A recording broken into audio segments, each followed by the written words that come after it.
Hello students, welcome back to the daily news analysis. I hope you are doing great. So today we'll be starting the important news articles of 2nd May 2022 and I am your educator Prithviraj Singh. Let us begin with the news session. New month, new beginning, 2nd May 2022. So on the very front page of the Hindu, there was an article about e-Shram, electronic Shram, IT portal for the workers working in unorganized sector, right? So those who are working in unorganized sector, and unorganized sector is that sector where there are no job securities, there are no social security benefits like provident fund, various social security schemes, right, mediclaim, etc. So where there is no social security benefits, such sectors are called as unorganized sector. Let's say any laborer working, for the daily wage labor, any person working as assistant in the shop, right, with the shopkeeper. So those sectors, those employment which do not have any social security benefits are called as unorganized sector, right? Now, as I said that there is no social security benefit, so government has come up with the new facility called as e-Shram, and under electronic Shram, right, those in the unorganized sector who register themselves in the e-Shram would get the social security benefits, right? So it would facilitate the social security schemes for them, right? So it is a e-Shram or electronic Shram, and they may ask you, and there is high possibility of it being asked in the examination. E-Shram is the national database for unorganized workers to facilitate social security schemes, right? Now, the second fact that we need to understand that it is being implemented by Ministry of Labor and Employment. I repeat, it is being implemented by Ministry of Labor and Employment, right? Now, in this article, the government is actually exploring over linking the accidental claims to e-Shram, right? So as you can see, the accidental insurance claims would be linked to electronic Shram or e-Shram, right? And the accidental insurance that has been promised by the government is rupees 2 lakh, correct? And at the same time, the electronic Shram portal or e-Shram portal will be linked with Pradhan Mantri Suraksha Bima Yojana. So in this way, the accidental insurance would be given. Electronic Shram portal would be linked to Pradhan Mantri Suraksha Bima Yojana, the center's existing insurance scheme, correct? Now, the dispatch of money would happen through direct benefit transfers or DBT through the e-Shram unique ID number, right? So this would be a direct benefit transfer or DBT through e-Shram unique ID number, right? And it would be on the officials also added that the unique IDs on the e-Shram portal carried the same series from the employer EPFO, right? So the ID that you have for the EPFO, Electronic Provident Fund Organization, so in EPFO, the employees get a unique universal account number, right? So it would be of the same series, right? That means the unique IDs attached to the e-Shram which would be of the same series as that of the UAN or universal account number for the EPFO. At the same time, if I talk about the unorganized sector, there are around 38 crore workers working in this sector, and as promised by the finance minister in the budget speech for the year 2022, that all the 4 portals, that is National Career Service, also called as NCS, then electronic Shram or e-Shram, then Udyam. Udyam is for those interested in starting the MSMEs, right? So it provides the entrepreneurship for the MSMEs, Udyam, and ASEEM. ASEEM is Atmanirbhar Skilled Employee Employer Mapping. I repeat, ASEEM is Atmanirbhar Skilled Employee Employer Mapping, correct? So very important, and they may ask you this fact also, that as per the budget speech, budget 2022, which of the 4 portals, for MSMEs or for the unorganized sectors would be linked? So first is NCS or National Career Service, second is eShram, third is Udyam for those interested in starting the MSMEs, and the fourth is ASEEM, Atmanirbhar Skilled Employer Mapping, right? So just by heart these portals, they would be linked in together, correct? And in this way, the government is saying, the Labour Ministry is saying that the interlinking of NCS and eShram portals have already been completed, right? So instead of having the 4 portals, now there will be 1 portal, and all these portals will be linked together, and the 2 portals, NCS and eShram, are already being linked, correct? Now this linkage has enabled unorganized workers registered on eShram to seamlessly register on the NCS, right, and look for the better job opportunities through NCS, right? So in this way, the NCS and the eShram are already linked, and the unorganized sector workers are now getting many other job opportunities for them, right? I hope it is clear. Very important article, and some few takeaways from this, as you can see. Moving to the explanation part, the same thing which I mentioned is being explained in the in written form. So as I said, that the Ministry of Labour and Employment has developed the electronic Shram portal for creating a national database for unorganized workers, right? So it's a national database for unorganized workers, NDUW, right? And it will be seeded with Aadhaar, correct? So in this sense, it would create a national database for unorganized workers. It is the first ever national database of unorganized workers, including, now what all category of unorganized workers are included? You can see migrant workers, construction workers, gig and platform workers, right? So all the platform workers, those who work on the platform, those who are gig workers, for example, the thela walas, etc., the construction workers, the laborers, the migrant workers, they all are included into this national database called as electronic Shram or eShram. And as I said, that the unique ID number for eShram would be same as that of the universal access number, as it is there for the PF or EPFO, and it is mind you 12-digit number, right? 12-digit number. It would facilitate the social security schemes for them, right? And the workers would be eligible for 2 lakh as accidental insurance, right? So this is how the government is actually linking the insurance cover with the electronic Shram or eShram. A very good initiative by the government.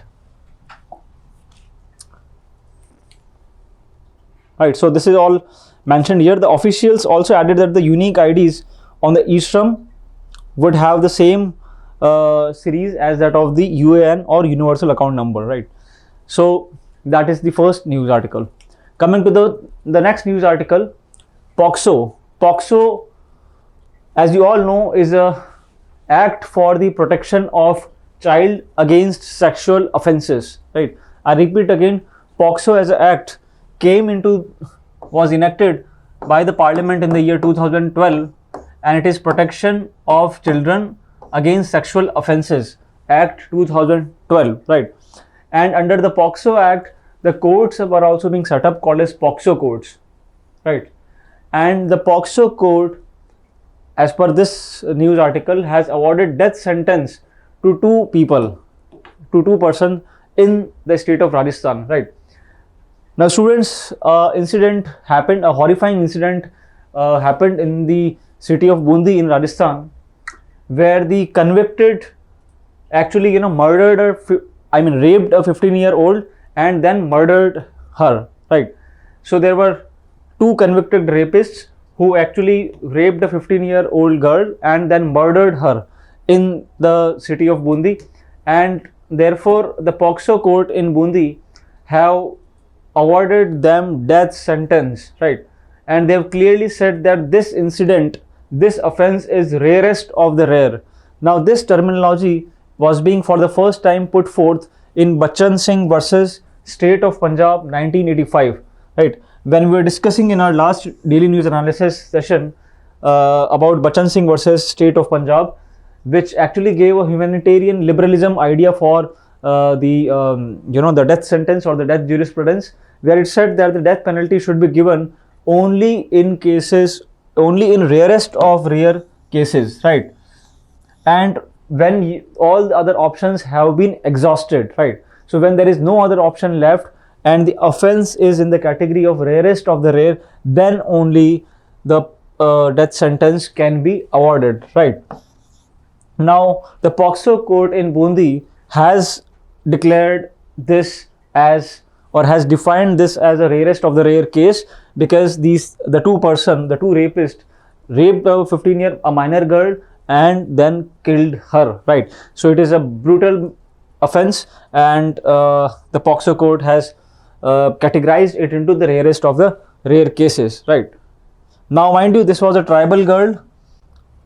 Unfortunate incident happened in Bundi, right? So they may ask you that recently POCSO court has awarded a death sentence to two convicts in which of the following places? So it is Bundi, the state of Rajasthan, right? So as you know that the POCSO Act came into the year 2012, and it protects the children from the offences such as sexual assault, sexual harassment, and pornography, right? There have been many incidents where children are being abducted, they are being taken, and for the pornography and other purposes, unethical purposes, right? So sexual assault, sexual harassment, and pornography. It defines penetrative sexual assault as one where the person commits penetrative sexual assault which penetrates his genitals into vagina, mouth, urethra, or anus of a child, makes a child to do the same, insert any other object into the child's body, or applies his mouth to a child's body's part, right? So these are the categories of penetrative sexual assault under the POCSO Act. Moving ahead, the punishment for such offense is imprisonment, right? Between 7 years to life, correct? So the imprisonment is between 7 years to life and a fine, right? Now the bill, which a recent bill, as I said that, and this can be asked in the examination, that POCSO Act came into which year, or was enacted by the parliament in which year? So the answer would be 2012. Now guys, recently this act has been amended by a bill. It is still there, POCSO Amendment 2019 bill, right? Now the bill has increased the minimum punishment from 7 years to 10 years. As you can see, the minimum punishment, which was earlier 7 years, it has been increased to 10 years, right? It further adds that if a person commits penetrative sexual assault on a child below the age of 16 years, he will be punishable with imprisonment between 20 years to life, right? So again, so the minimum punishment which has been increased to 20 years if it is a penetrative sexual assault against a minor, right? That means a child below the age of 16 years, correct? Now this is a comparison chart between 2012 Act and 2019 bill. Use of child for pornographic purposes. The POCSO Act 2012 says that the maximum punishment was 5 years, whereas 2009 bill says that the minimum punishment is 5 years, right? So for pornographic purposes, if a child is being used, then earlier the maximum punishment was 5 years, but now the minimum punishment is 5 years, right? So that is the biggest change.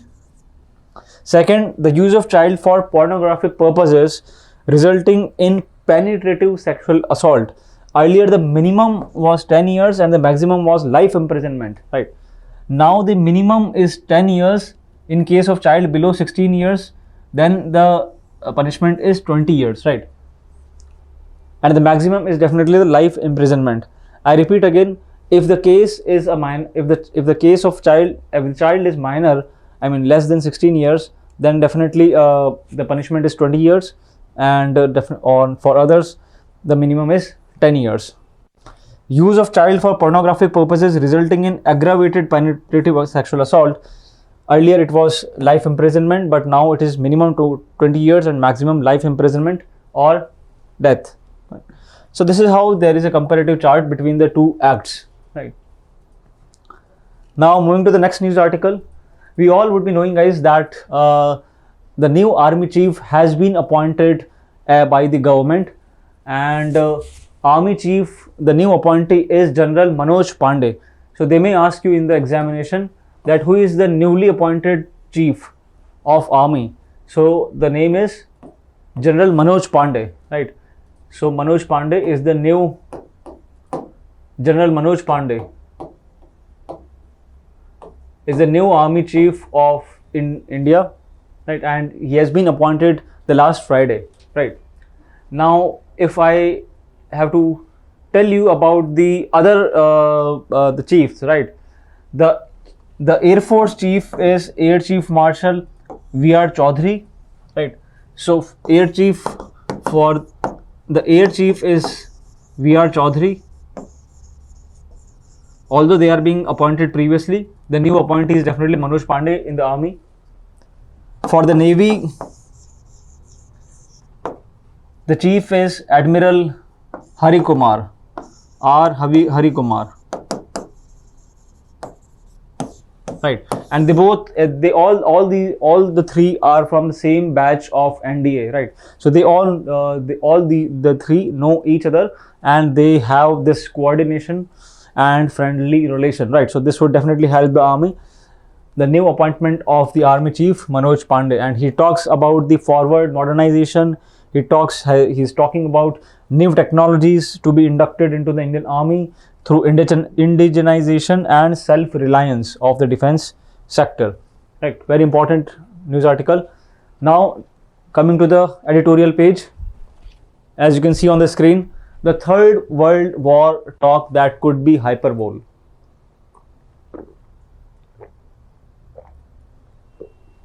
Is it clearly mentioned? It says that the Third World War talk that is actually going in the circles of warmongering, but then it is hyperbole. Hyperbole means it is exaggerated thing to be actually, to be something which is to be placed at this point of time, right? So it is an exaggeration, right? Now this article is by the former director of Intelligence Bureau, Mr. M.K. Narayanan, and he's saying that the Third World War or the talks related to Third World War is actually an exaggeration. Now he has given some points for his claim. He starts that Ukraine is being assisted by the additional packages of lethal weapons, right? So the lethal weapons are being supplied to Ukraine by the Western forces, the NATO, right? And Russia is not able to actually capture the complete Ukraine and include it in its territory, right?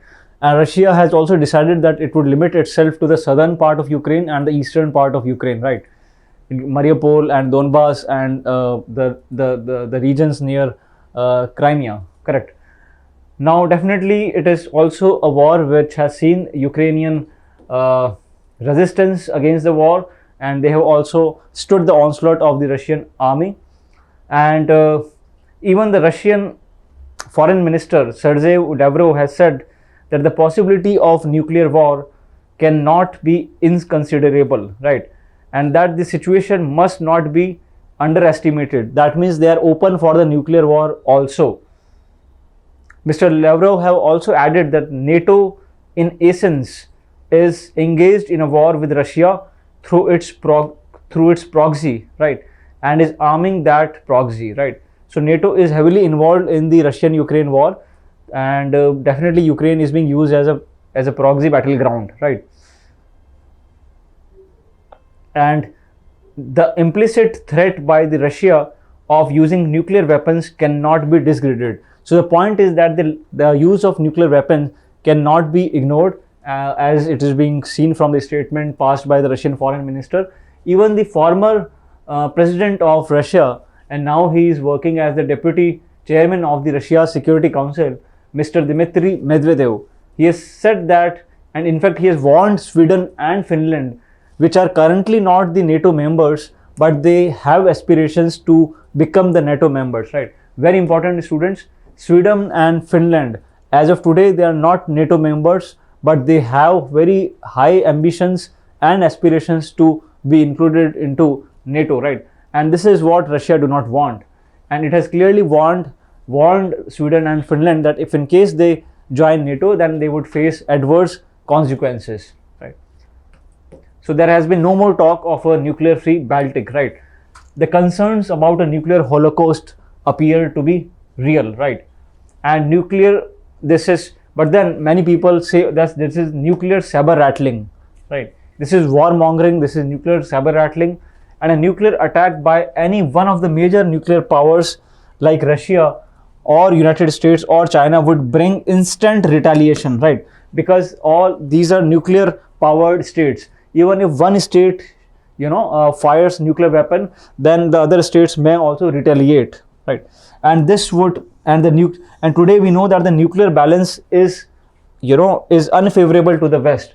I mean, if I combine the nuclear weapons of Russia and China, they are much more as compared to America, right?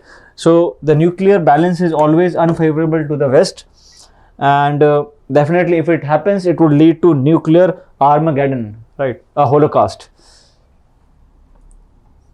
Now, many are also concerned about the cost of rebuilding Ukraine, right?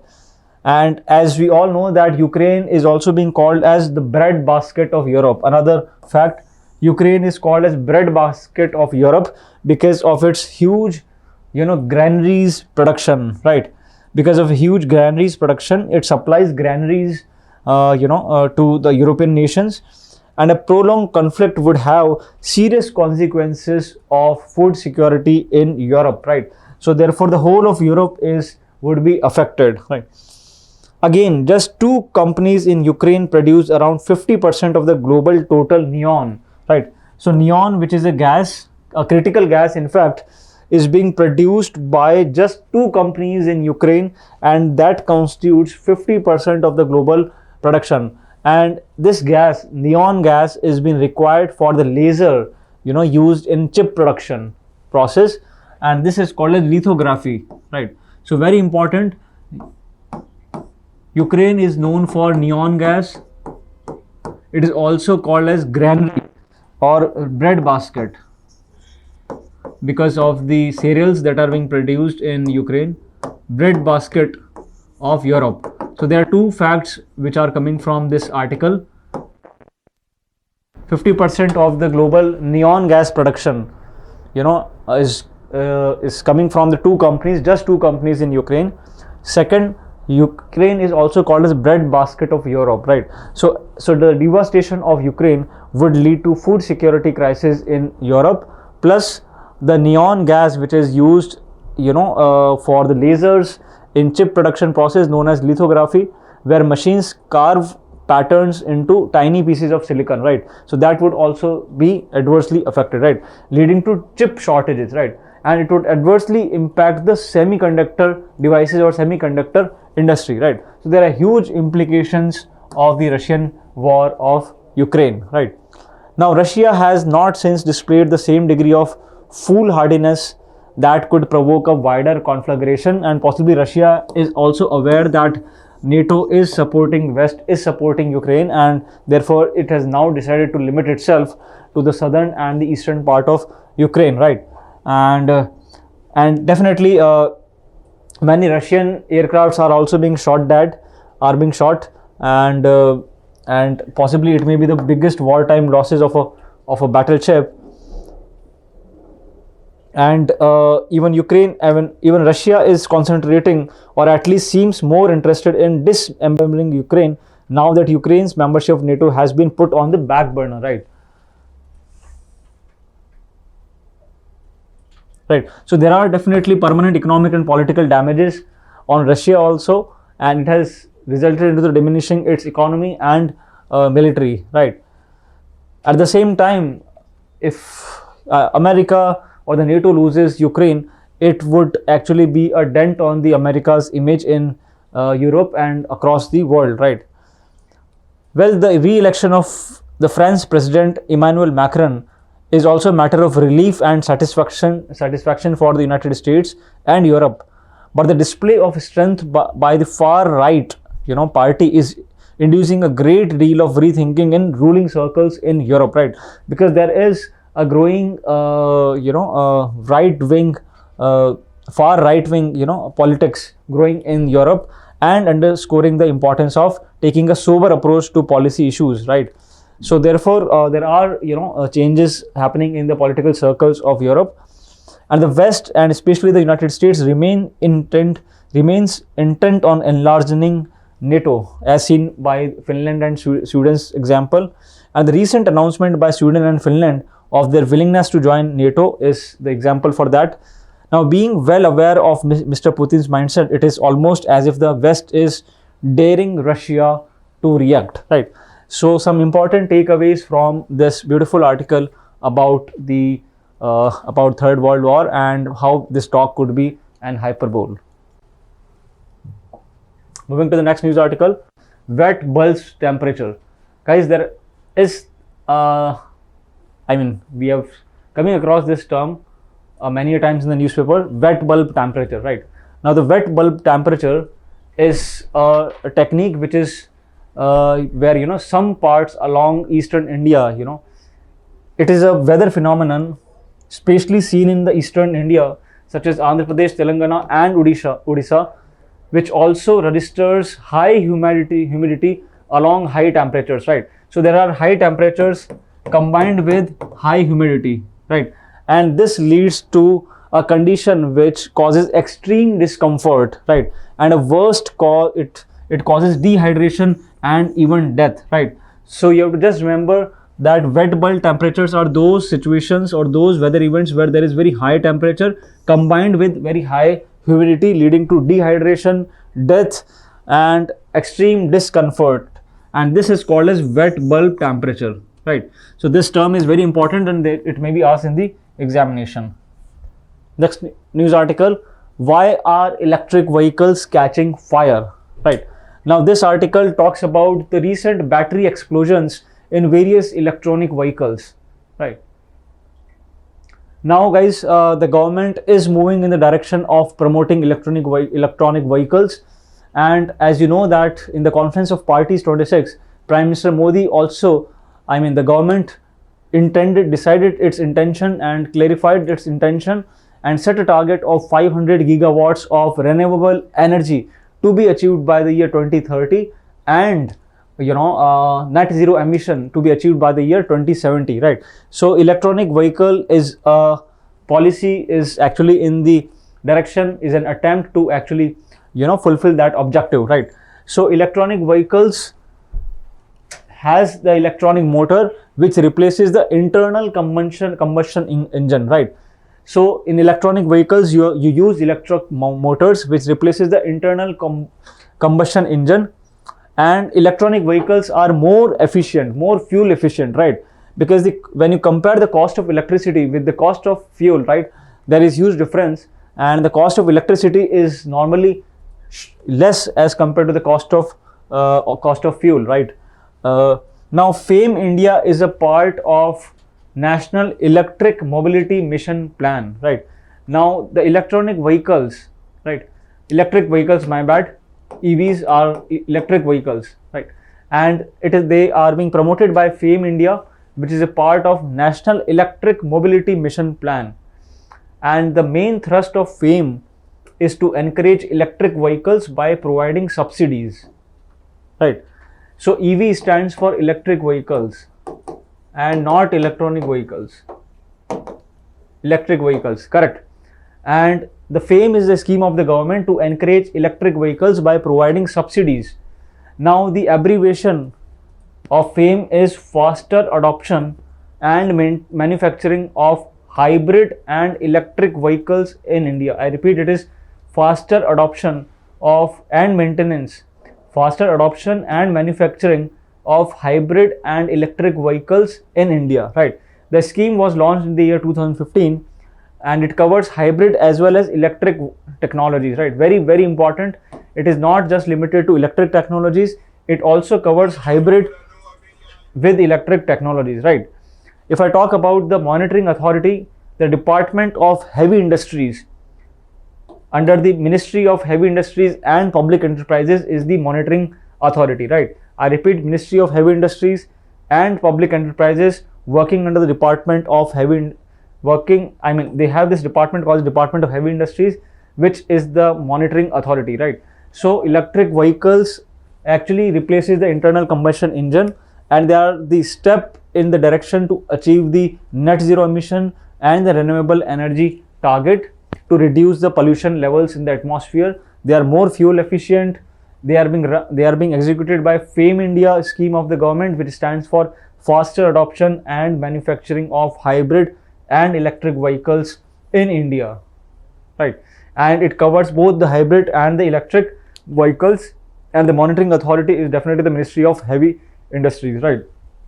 As you can see, electric vehicle future is green. Between 2019 and 2030, the expected CAGR, compounded annual average growth rate for electric vehicle market, EV market 43%, charging infrastructure 42%, and the battery market 60%, right? 2,85,000 buyers of EVs have been supported by the subsidy of around 360 crore rupees under the FAME scheme, right? I hope it is clear. So need for electric vehicles. Now they work on lithium ion battery technology, right? Lithium ion battery technology, right? And the cost of this technology has been decreased for the past few years. Plus there has been growing concern over the climate change, right? So these factors combined together are actually contributing in the success and in the growth of the electric vehicles in the market. At the same time, the government is also providing incentives, to the electric vehicles, and therefore there has a worldwide race for electric vehicles emerging, right? Now, what goes into a lithium ion battery? By this we would understand that why the electric vehicles are bursting, or they are actually burning. There have been incidents where electric vehicle scooters, EV scooters have caught fire, they are burning, right? कईयों में आग लग गई है, तो उसके पीछे एक रीजन क्या है? That would be actually be understood from this this fact. So every lithium ion battery consists of 3 active components, right? That is the anode, typically graphite, the cathode, and electrolyte, right? So the solution is electrolyte, and definitely the anode and the cathode, right? And it is typically based on a nickel, cobalt, and manganese based oxide, which is the electrolyte, right? Typically a salt of lithium in an inorganic solvent, right? So we must understand that it has 3 active components: the anode, cathode, and electrolyte, right? Now the battery manufacturing is a complex operation, guys, involving forming sheets of the anode and cathode so that they don't touch each other, right? A separator is being attached between anode and cathode so that they do not short circuit, and assembling them into sandwich structure held apart by a thin separator, correct? So they just want to make sure that they are not touching each other, right? And there are sheets of anode and cathode and assembled into a sandwich structure, correct? Now the separators are being attached about 15 microns in thickness, performing the critical function of preventing the anode and cathode from shorting, right? So the intention is that the anode and cathode must not be shorting, right? If they short, there would be a short circuit, and it would result into catching of the fire, right?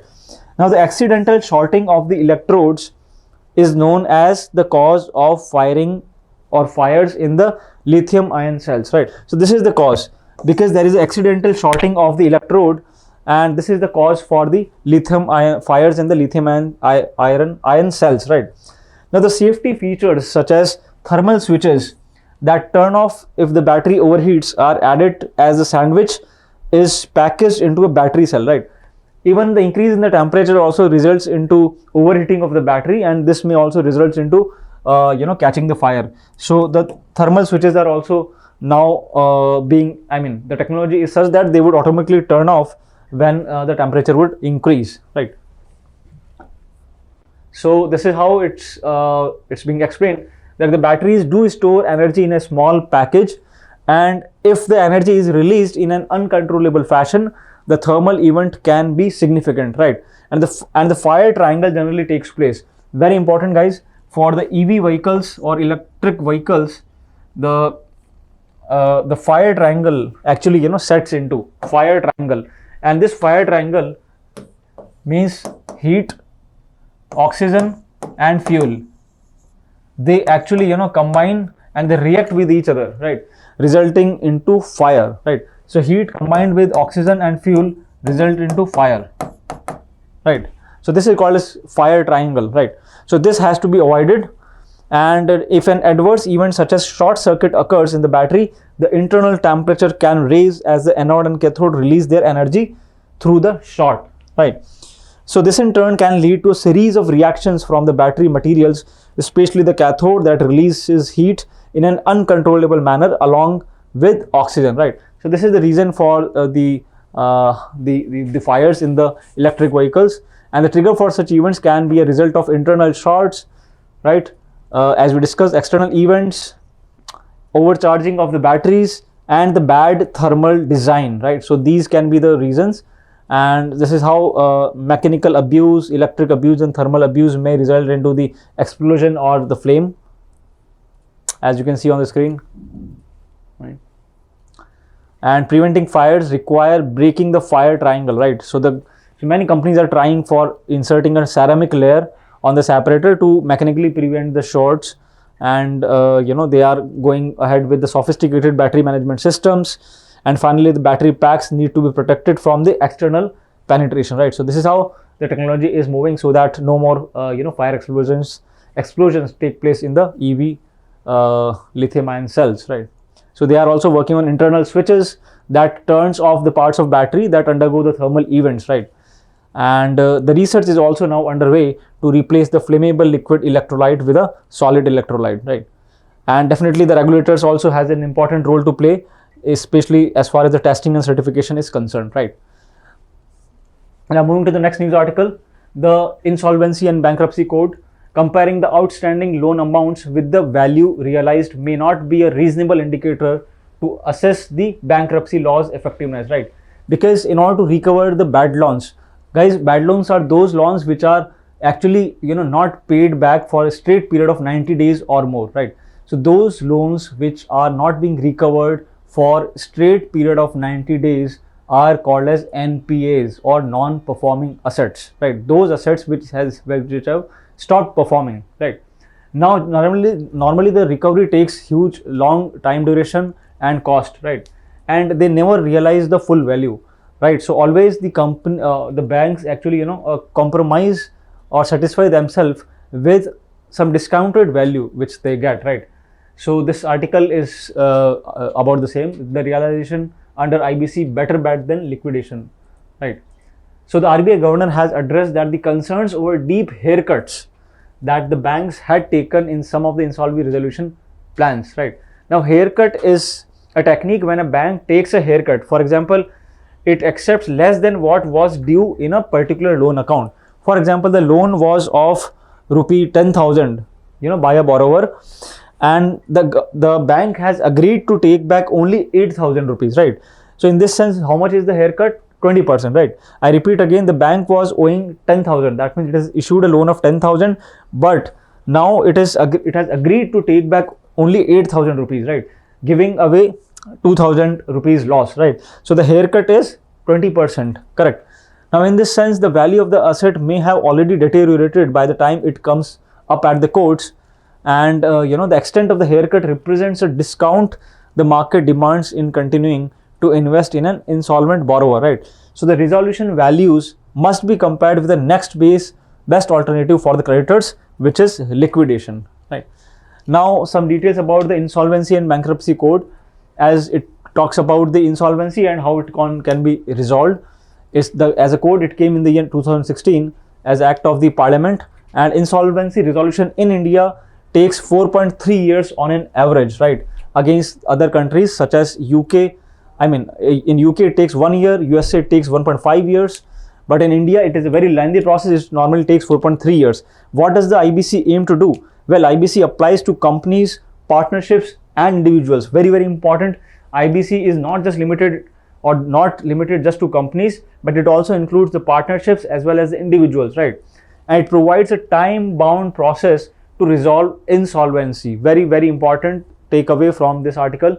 And under IBC, both the debtor as well as the creditor both can start the recovery proceedings against each other, right? So even the debtor can start the recovery proceedings and even the creditor, right? And the regulator is definitely the IBBI, which is Insolvency and Bankruptcy Board of India, which has 10 members, 5 from Finance Ministry and 5 from the Law Ministry, right? Now, what is the procedure to resolve the insolvency under the code? When a default occurs, the resolution process may be initiated by a debtor or creditor, right? And this process lasts for 180 days, right? Correct? That means 3 months, right? And any legal action against the debtor is prohibited during this period, right? Now, this article which talks about the anabolic steroids and how does it impact one's health. Now, this is being taken from Indian Express.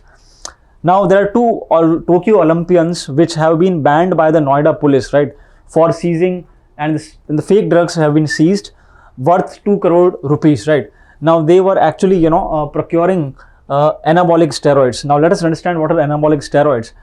Guys, anabolic steroids are the lab-made or lab-designed versions of the male hormones